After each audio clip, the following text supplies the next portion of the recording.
I smelled burning silk before I realized it was my own mantle on fire. The heavy royal fabric, embroidered with blood-red runes of House Eaterus, burst into flames so suddenly that I didn't even have time to cry out. The fire licked my skin, but didn't burn. Blood magic protected me from fire, but it didn't protect me from Xavier's gaze. My cousin stood 3 steps away, smiling with that very smile I had trusted all my life. "Forgive me, Every," he said quietly, so only I could hear. "But the throne must belong to one who knows how to rule it." The coronation hall erupted in screams. Cultists in black masks burst from behind the columns, their daggers glowing poisonous green, a power-draining spell. I lunged toward Xavier, but he had already retreated behind the backs of guards who suddenly weren't mine. The first blade entered beneath my ribs. The pain was so pure, so absolute, that for a moment I was almost glad. It meant I was still alive. Blood gushed down my dress, and I felt magic flowing out with it. My magic. My crown. My everything. I fell to my knees right into the burning mantle. Fire licked my face, but I saw only Xavier's eyes. Cold. Calculating. He leaned down as if to kiss my forehead like in childhood, and whispered, "You were always too trusting, cousin." The second dagger was already flying toward me when the darkness beneath the altar stirred. I didn't call it. I swear by the gods, I didn't call it. But the blood on the marble began to move on its own, drawing an ancient sign I knew only from nightmares. The sign of the Serpent King. I woke in absolute darkness, where even the air was damp and heavy, as if breathing inside someone's throat. My head was splitting. The left side of my chest burned. Where the blade had entered, now a black pattern pulsed, like a living tattoo. It moved beneath my skin. "You paid a dear price for life, little queen." A voice sounded directly in my head, low, with a hiss at the end of words. I jerked and crashed back first into cold scales. No, not scales. A wall? No, a body. Enormous serpentine coiling around me in rings. I choked with terror. "Don't jerk," the same voice, but now outside. "The contract is already sealed. Your blood summoned me. Mine saved you." A man materialized before me. Tall, in black, with midnight-colored hair and eyes. Gods, those eyes. Vertical pupils, golden like molten metal. Lord Sarkis.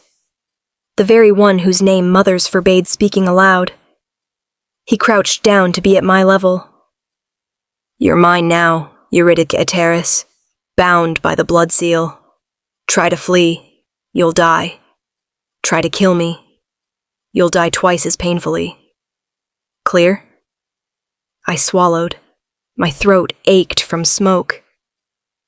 "Crystal clear," I forced out. "And if I say no?" The corner of his mouth twitched in a smirk. "You already said yes, when you were dying on the marble and thinking, not like this, not by Xavier's hand," I heard. He extended his hand. The palm was human, but between the fingers flashed a thin membrane. "Get up. We have little time. The cultists are already searching for your body to make sure you're dead, and I don't like when someone touches my property." I took his hand. His fingers burned with cold. "I'm not property," I hissed. "For now, yeah," he replied calmly. "But if you're a good student, perhaps someday you'll become a partner. Now shut up and follow me. I'm allergic to ungrateful princesses." We emerged into a cave lit only by the green glow of mushrooms on the ceiling. The air smelled of metal and something sweetly rotting.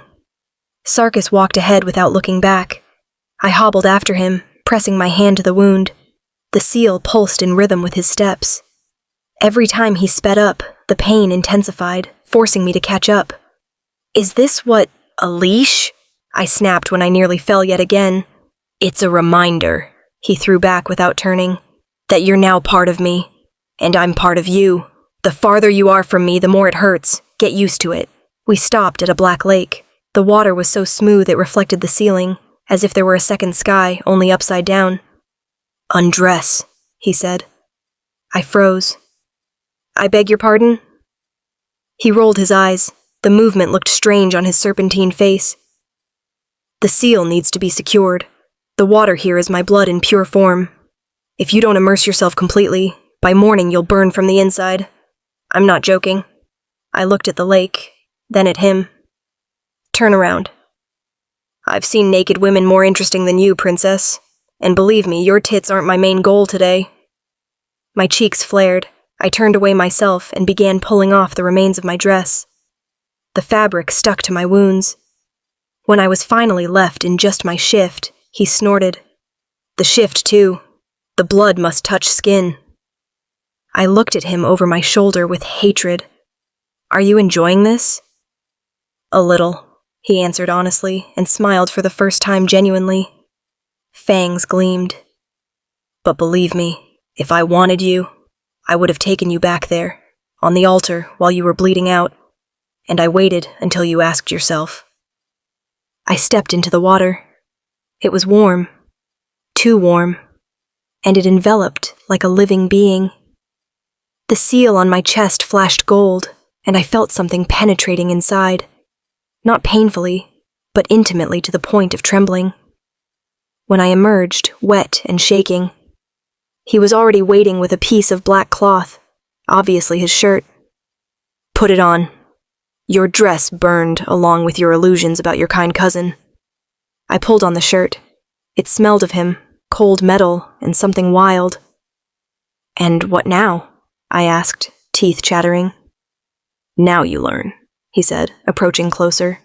So close I could see the golden sparks in his pupils. Learn to kill. Learn to survive. And perhaps someday you'll learn to trust again, though I wouldn't bet on it. His finger touched the seal on my chest, a light, almost tender touch. Welcome to hell, Eurydice. I hope you're ready to burn. And in that moment I understood. He wasn't lying. I really was in hell, and he was my only way out. On the second day, he decided I was ready to train. Sarkis pushed me into a circle of black obsidian, where the air trembled with heat. In the center of the circle lay a single dagger, my old ritual one, the very one Xavier had used to cut my mantle. Pick it up, he said, crossing his arms over his chest. I stepped forward, and the seal on my chest flared so that I bent double. What the? Rule number 1. His voice came from directly behind, though I hadn't heard footsteps. Never enter a circle if you don't know the price. Now you're paying with my blood. Want the dagger? Give something in return. I straightened, clenching my fists. What exactly? He smiled. Fangs, always these damn fangs. A memory. The most precious one you have of Xavier. A good one. I froze. In my head surfaced, I'm 10, he's 13, we're hiding in the library, he's reading me forbidden tales about the Serpent King and whispering, I'll always protect you, Every. No, I breathed out. Then die from the pain, he shrugged. The seal burned stronger and stronger. I screamed and stepped into the circle. The memory was torn from me as if they'd pulled a tooth. Painful. Clean. Forever. The dagger was in my hand. I raised my eyes. Sarkis looked at me with something resembling respect. Good. Now the second rule. Never blink first. He disappeared, and in the same second the circle filled with snakes. Hundreds. Thousands. They rose from cracks, hissed, spat poison. I spun, dagger ready, but they were everywhere. One latched onto my ankle. The pain was such that the world narrowed to a white flash. I fell. Snakes crawled over my body, coiling around my arms, neck, face. Sarkis! I shouted, choking. Silence. And then I understood. These weren't snakes. This was him. His illusion. His test. I forced myself to open my eyes and look directly into the nearest maw. I won't blink, I whispered. The world exploded in darkness, and I found myself on my knees before him. One on one. There were no snakes, only him, with my dagger at his throat. You blinked, he said quietly. But at the last moment you looked into my eyes. That counts." His finger touched my cheek, wiping away blood from a bite that hadn't really happened. "You're stronger than I thought, little queen." I wanted to say something caustic, but only came out. "And you're more of a monster than I feared." He laughed, low, almost tenderly. "Remember this, and never forget it." At night, the abyss became even colder. I woke from my teeth chattering so loudly, the echo bounced off the walls. The seal on my chest pulsed, slowly, lazily, as if teasing. Sarkis lay 3 steps away on a stone ledge, eyes closed. But I knew he wasn't sleeping. Never slept. "Cold," I muttered. "I know," without opening his eyes. "Can you make it warmer?" "I can, but I won't. Cold teaches patience." I sat up, hugging my knees. The shirt, his shirt, no longer saved me. "I'll die from pneumonia, and then your precious student will croak. Congratulations." He sighed so heavily as if I'd asked him for a kidney. Then he rose, in one fluid motion, like water, and was beside me. Too close. "Lie down," he said. "Where?" He silently pointed to his spot. "The only one." I looked at him like he was insane. "One bed? Seriously?" "One cave, one bed, one life for 2 until the seal is removed. Get used to it." I lay down, tense as a string. He settled behind, not touching, but I felt the heat of his body through the fabric. He was warm, incredibly warm for a serpent. "If you touch me, I'll kill you," I whispered into the darkness. "If I want to touch you, you won't notice," he answered into the back of my head. "Sleep, Eurydice. Tomorrow will be worse." I lay counting his breaths. Even. Calm. And then, I don't know how, my back found his chest. His arm lay on my waist, carefully, as if I were made of glass. "This isn't trust," I mumbled. "Of course not," he whispered into my hair. "It's just warmth." But I felt how the seal on my chest for the first time didn't burn but warmed, and I fell asleep. On the 7th day he brought me a mirror, a real one. Silver. Old. "Look at yourself," he said. I looked. From the mirror, a stranger stared at me, eyes brighter than before, skin paler, and on my chest. The seal was no longer black, but golden, with thin serpentine patterns that moved when I breathed. "What is this?" I asked quietly. "You're beginning to change," he answered. "My blood in you is taking root. Soon you'll be able to call snakes. Soon you'll be able to kill with a glance. Soon you'll be almost like me." I hurled the mirror away. It shattered against the wall. "I don't want to be like you." He caught me by the wrists, fast as a strike. "And I don't want to be the savior of ungrateful princesses. But we're both here, Eurydice, and we're both stuck." His face was so close. I saw every scale on his temples, every golden spark in his eyes. "Why are you doing this?" I whispered. "The truth, not for lands. You could have taken them by force 1,000 years ago." He released me, turned away. "Because you're the first who summoned ye, not from fear," he said finally, "but from fury. You screamed into the void, 'I want to live so I can kill him.' And I heard myself." Silence hung between us, thick as poison. "I won't become yours," I said. "You're already mine," he replied. "The only question is whether I'll ever become yours." He left, leaving me alone with mirror shards and a heart that beat too loudly for someone who swore never to trust again. And in the shards, I saw my reflection, and for the first time didn't recognize a victim in it. I stood on the edge of the rift where the abyss transitioned to my old world. Below my feet, an abyss above my head, a real sky I hadn't seen for almost 2 months. The air smelled of rain and betrayal. Sarkis was beside me. No farther than arm's length, the seal no longer allowed otherwise. Today it didn't burn or warm. It simply was, like a part of me. "Are you sure?" he asked quietly. There was no mockery in his voice, for the first time. I looked at the palace in the distance.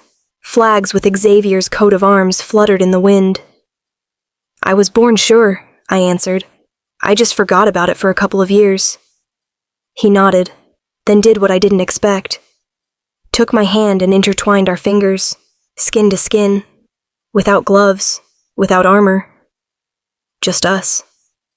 "If you go in there and forgive him," he said, not looking at me, "I'll leave.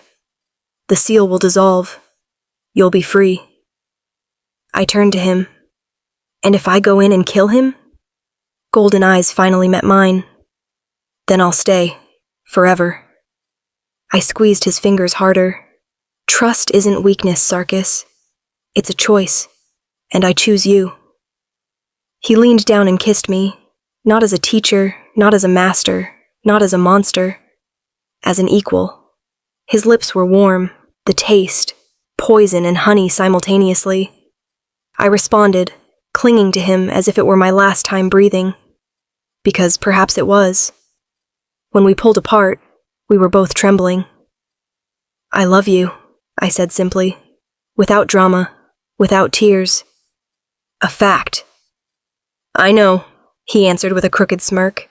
"I felt it on the 7th day when you first fell asleep on my chest and didn't try to stab me in my sleep." I laughed, for the first time in all this time, genuinely. We stepped through the rift together. The palace met us with screams and steel. Xavier stood on the throne, pale as a corpse. When he saw me alive, his eyes widened. He began. I raised my hand. Snakes burst from the shadows. My snakes. Born from his blood and my fury. "Don't you dare speak my name," I said calmly. "You lost that right when you set fire to my mantle." Cultists rushed at us. Sarkis transformed, half human, half monster, scales, fangs, stingers. He moved like a shadow, tearing through enemies, not letting a single one approach me closer than a step. I walked straight to the throne. Xavier tried to flee, but the snakes were faster. They coiled around his legs, lifted him into the air. "Please," he whispered. "We're family." I stopped a step from him. "Family doesn't betray, Xavier. Family protects. You taught me that lesson. Harshly, but comprehensibly." I turned to Sarkis. He was already beside me, again in human form, with blood on his hands. Not his own. "Do the honors, my queen," he said quietly. I touched Xavier's cheek. One last time. "Goodbye." The snakes closed. When it was all over, the palace was ours. I sat on the throne, the real one, not on fire. And Sarkis stood beside me, not as a servant, not as a master, as a king. The seal on my chest flashed, gold and dissolved, leaving only a thin scar in the shape of a snake coiled around a heart. "You're free," he said. I stood, approached him, and took his hand. "No, I'm finally home." And that night, in the royal chambers, under a canopy of black silk, we didn't sleep.